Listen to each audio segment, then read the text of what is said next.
Okay, so on to minimum energy efficiency standards, which is more known as MEES. This is very relevant to you now because April the 1st, 2020, every single property in the UK must have an energy efficient property at a rating no less than E.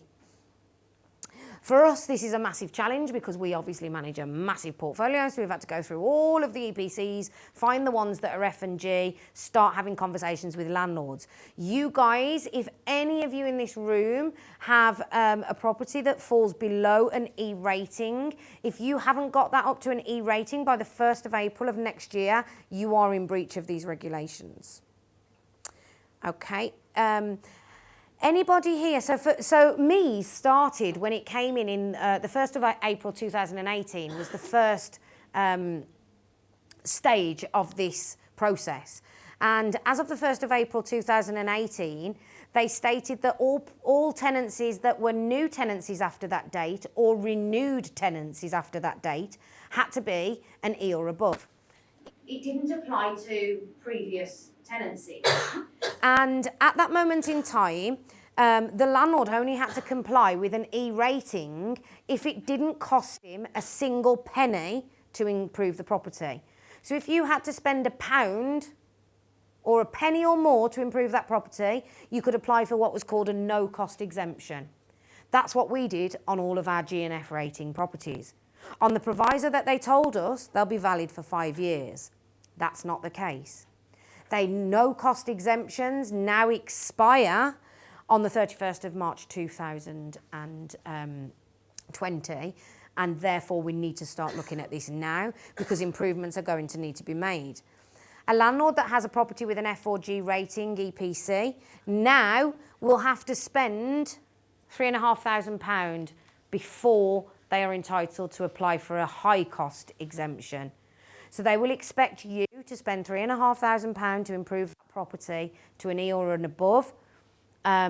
If it's going to cost more than £3,500 to get you above an E or above, you can then apply for a high cost exemption, which is obviously more difficult to get than a low cost exemption.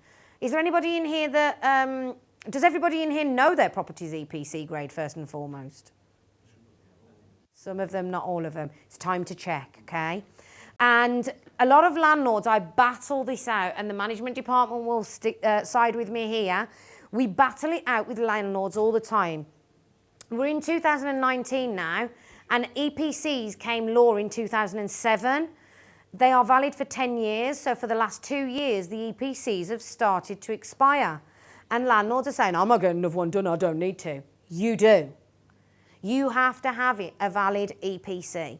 You need, for the sake of £50 to £60, which is all these things cost and last 10 years, which is a cost of £5 a year, you have to have one of these. Remember, EPCs are connected now to the service of Section 21s. So please, those of you that don't know, please check your EPCs. They're readily available on the EPC register. Just go EPC register in Google, put in the postcode, it'll bring it up, okay?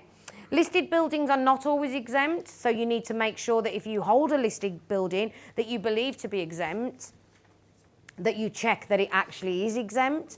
And another thing to consider is HMOs. We have this argument quite often where I believe HMOs should have an EPC, landlords believe they shouldn't. We argue it out, we throw a bit of regulation around at each other, and I still think that you need one. Because you need one, maybe not necessarily for HMO regulations, but you need one for the Deregulation Act. So, HMO landlords, my stance, and it is only my stance, is you need one.